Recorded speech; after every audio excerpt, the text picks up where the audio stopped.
Today we will be covering about buying motives. In our presentation.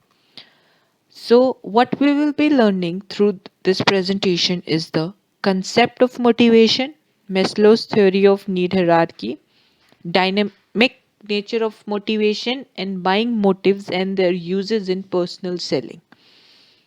Let's get started with our presentation. So, the first thing that we would be covering is the concept of motivation. What is motivation? This is very generic word that you all would be listening almost every day in your life. What is the exact meaning of motivation we will get to know in the further slides.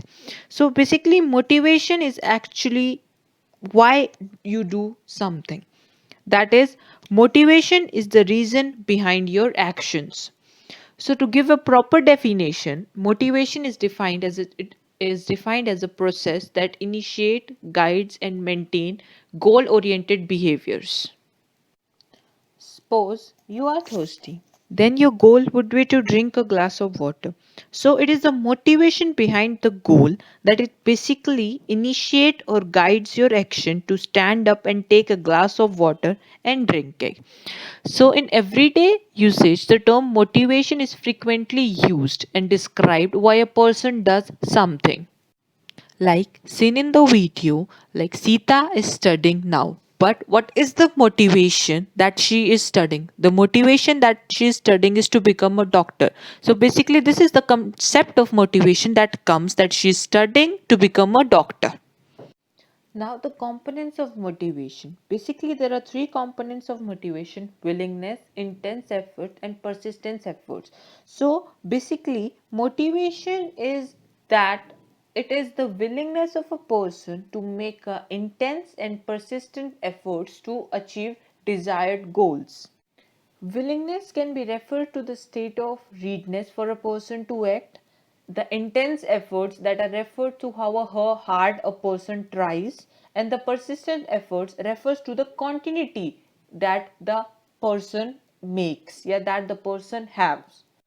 Now further we will be discussing about the three terms that are related to motivation, that is motive, motivators and motivating. These three terms seems to have similar meaning, but these three terms are different. Motive is basically a need that we want to fulfill it. It is the inner state of a person that he is lacking. For example, if you are thirsty, that is the thirst is the inner state, you will need water to drink. So to drink the water, it's the goal directed behavior. So we can say that motive is the need which we require to fulfill, yeah, which we need to fulfill. Next is motivator. Motivator is something which can satisfy your need. For example, if you are thirsty, the water would be the motivator. And the next is motivating. Motivating is inducing others to engage in a goal directed behavior by presenting the motivators, that is, inducement by others, by a special person. Now, this is motivation process. First of all, there is a need. There is an inner state that is need that's lacking. When that need is not fulfilled, there is a tension inside you. You feel basically uneasy about that. And due to that tension, to reduce that tension, you engage in a goal oriented behavior, and after that goal oriented behavior our needs might or might not be satisfied. That depend upon what your action was. After that there are feedback. So basically this is the pattern, that this is the process which motivation follows. First there is a need, then it creates a tension, then through that tension there is a goal directed behavior. That behavior certainly gives satisfaction, and also it doesn't give satisfaction. Also in the end there is a feedback to our things. Now we are moving to the type of motivation. Under the types of motivation we will be learning about three types of motivation: positive and negative motivation, basic versus learned motivation, and intrinsic versus extrinsic motivation. So, the first type of motivation that we will be covering is the positive and negative motivation. Positive motivation is impelling you something good. That is, you are thinking positive that you will achieve this, then you will achieve that today. You are moving towards something good. For example, you go to work because you like your friends at the work. Basically, it is a positive thoughts that are coming to your mind, so this can be termed as the positive motivation. Now, the another one is the negative motivation. Negative motivation is when you are doing something to protect you from something, an undesired situation.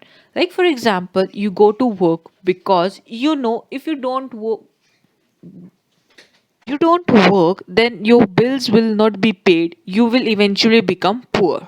Now, the next type of motivation is the versus the learned motivation. These are based upon the basic motives or the learned motives. So, basically, if the motivation is based upon the basic needs, that is the hunger, thirst, or urge to urinate, and many others, then it will be termed as the basic motivation.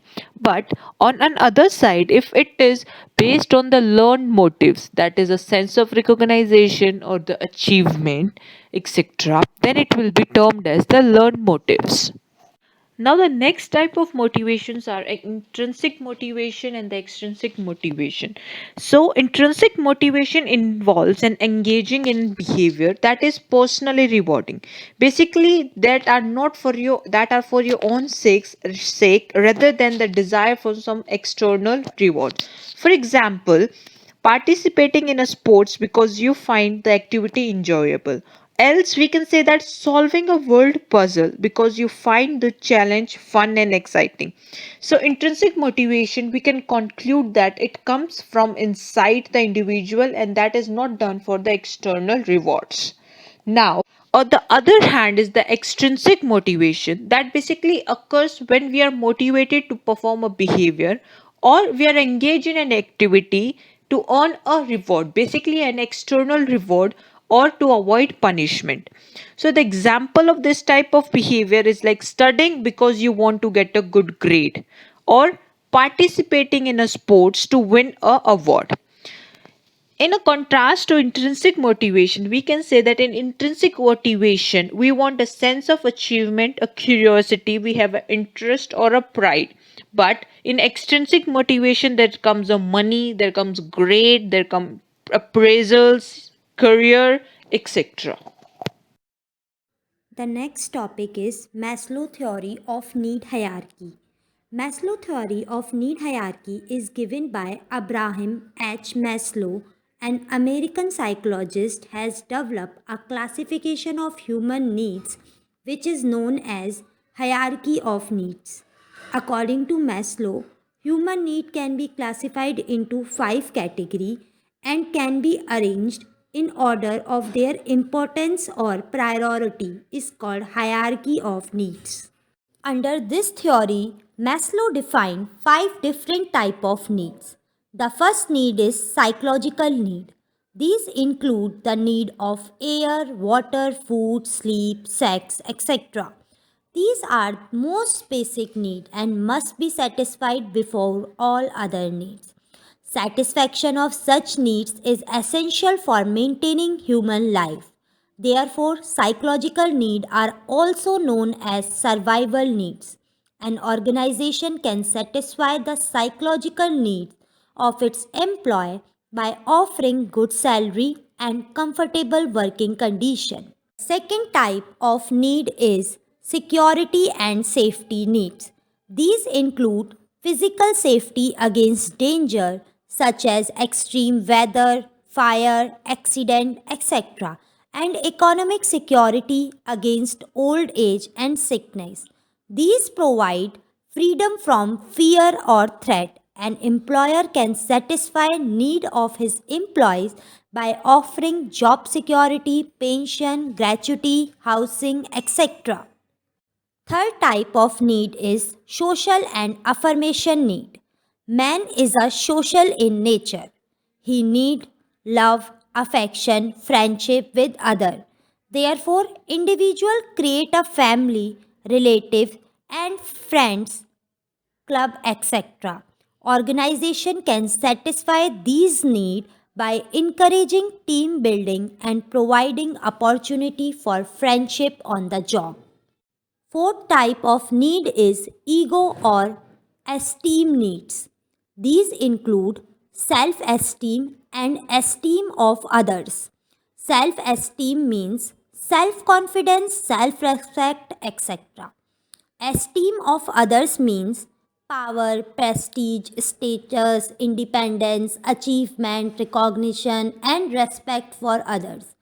Organization can satisfy these needs by offering challenging jobs, recognizing good performance, providing good job title, etc. The fifth and the last type is self actualization need. This implies the desire to become what one is capable of becoming.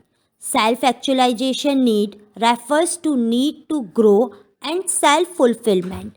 These are psychological need and infinite because there is no limit to progress. Maslow's theory is based on the following assumption. The first assumption is that human behavior is based on needs. Satisfaction of these needs influence behavior. The second assumption is human needs from an hierarchy starting from basic need to higher level needs. Third assumption is a satisfied need ceases to be a motivator. The fourth assumption is when the lower need is satisfied, a person moves to the next higher level needs. So now you have to answer one simple question. How many levels are there in need hierarchy theory of motivation? Now let's have a new topic, which is a dynamic nature of motivation. I hope you all have understood the concept of motivation. So now let's discuss what are the dynamic nature of motivation. This include needs are never fully satisfied. Next one, new need emerge as old needs are satisfied. And the last one is people who achieve their goal set new and higher goals for themselves. Now what does it mean? Let's have elaboration in next slide. Now we will understand meaning of each sentences. The first sentence is an individual existing need are never completely satisfied. What is the meaning of this? Well, we all know that most of the human need are never completely satisfied. We could have various examples in our surrounding which shows temporary goal achievement can't satisfy the need. And every individual keeps striving to satisfy their need more fully. Physiological needs such as food, shelter, drinking, etc. are never fully satisfied. We could have example such as desire to stay connected with people through social media, like even if a human is connected with his family in Facebook, he also tries other social media platform to connect with them. Next sentence is as one need is satisfied, the highest level need emerges. Let's have elaboration of this sentence. Some researchers says that new need emerges as old need are satisfied. Even in motivational theories, researchers have given facts supporting that new higher order need emerges as individual fulfill his lower needs. All marketers must be aware of the changing needs. For example, automobiles were considered as a prestige symbol. Therefore, marketers were promoting them in the same manner. But now, due to change of need, companies stress more on safety because consumers now are going for long drive with family and they need safety.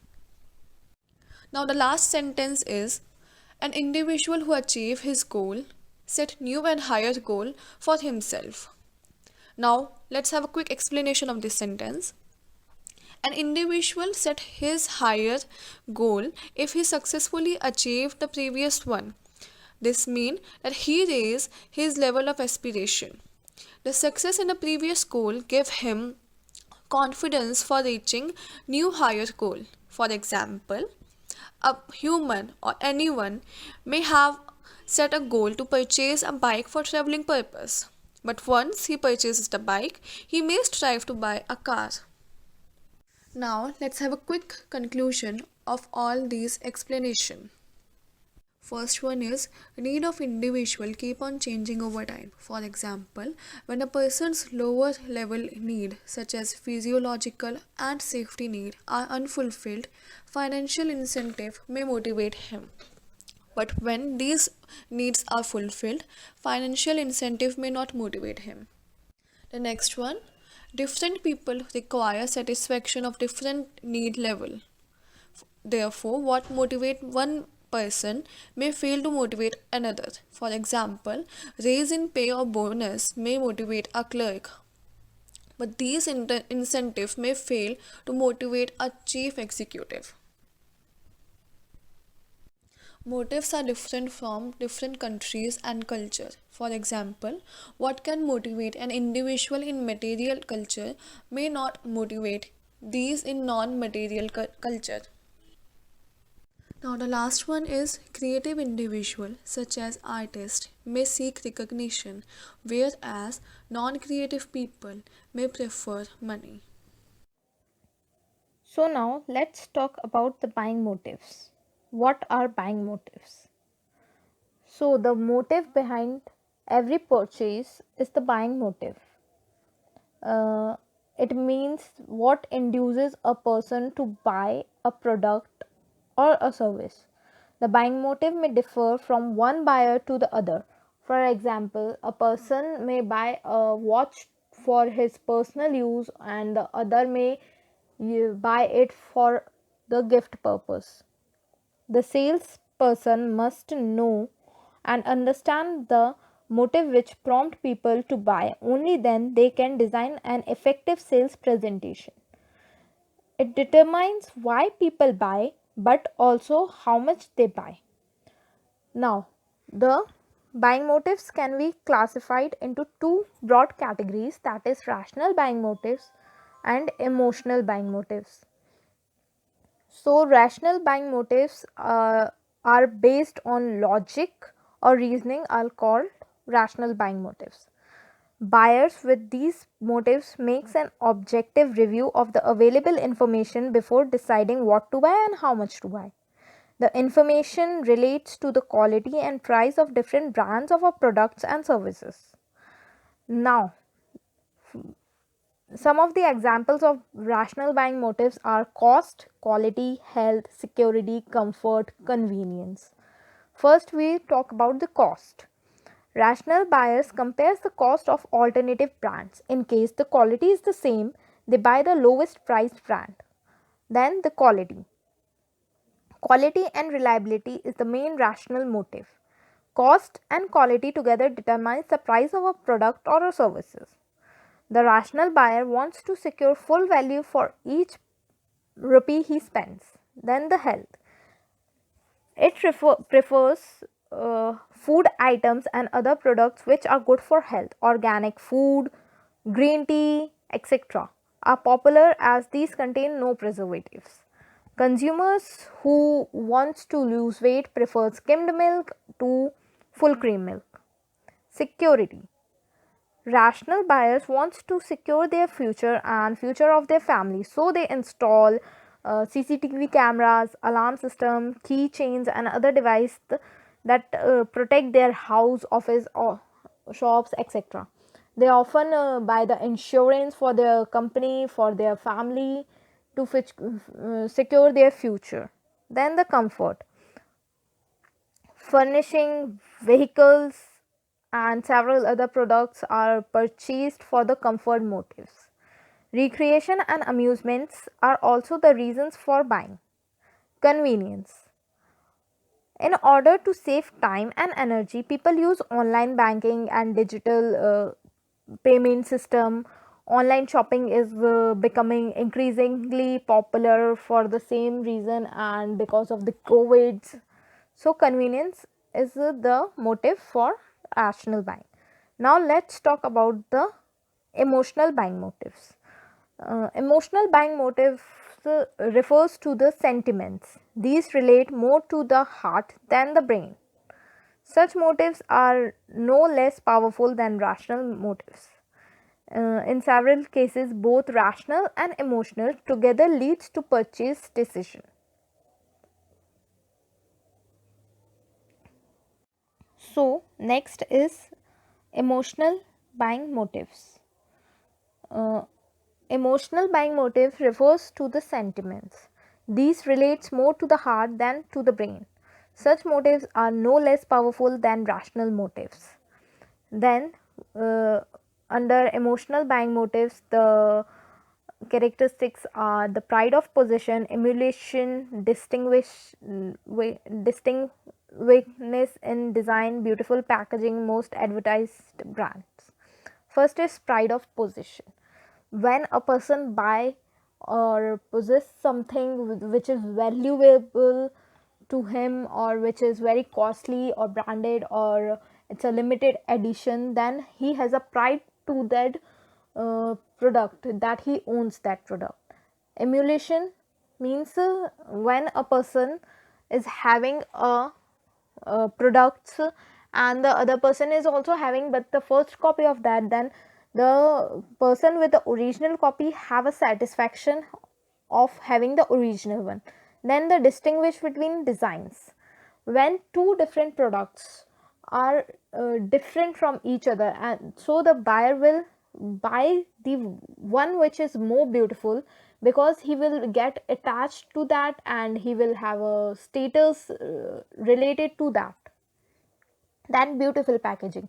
It is a marketing strategy that when a product is packed beautifully and its attractive colors, that basically attracts the buyer to buy that product, irrespective whether the product is useful to them or the product is organic or not, but the packaging plays a very important role. And the most advertised brand. So when people see a repetitive brand of a particular product, then they have a interest that what this brand particularly is, so they want to at least give a try to it. So that is behind emotional buying motives. Then we have usefulness of buying motives in personal selling. First, the buying motive indicates the reason which prompt people to buy. Their understanding helps salesperson or salespeople in appealing to these motives. Next, knowledge of buying motives enables salesperson to design their sales approach in a flexible manner. Like the salesperson can uh, frame around the product according to the buyer's need. Then the salesperson can be more effective in their jobs. Uh, like when they understand the motives of the buyer, then it's easy for them to convince the buyer for to buy their products, and that makes it very easy for the salesperson. Then salesperson has to handle each customer in a unique way. Like different motives may be dominant for different buyers or at different situation. Therefore it is very important for a salesperson to know that each customer is unique and have different needs. Now comes the difference between buying motives and personal selling. In buying motive, it is the inner urge of the buyer to buy a particular product or not according to his needs. But in personal selling, the salesperson is making the points and frame around the product to encourage the customer to buy it. Then second is in buying motives, it's the choice of the buyer whether he has to buy it or not. But in personal selling, the salesperson uses talent and convincing power to convince the buyer to buy. And then we have nature and behavior of the customer in buying motives. And in personal selling, the nature and product type is decided. Then in buying motives, sizing of the customer, like the targeted uh, in a buying motive, the customer decides the product, but in personal selling the targeted audience is targeted and convinced to buy the product. In buying motives, influence for repetitive buy, when a person decides to stick to a brand or a particular product, then he do a repetitive buying of it. But in personal selling, the product may occur or may not occur to the customer in future, as it is on a targeted audience with a particular product. In buying motive, identification of personal selling, personal point, like the customer has all the right to do the analytical research and make decision according to his needs. But in personal selling, it depends upon the buying motives, whether the customer is willing to buy or not, and it also depends on the how the salesperson convince the customer. Now, let's have a quick question before ending this presentation. So, the question is, purchasing a product for its quality is an example of which motive for purchasing? And your options are A. Emotional, B. Rational. These are sources of our presentation, and with this, we would like to end our presentation. Thank you.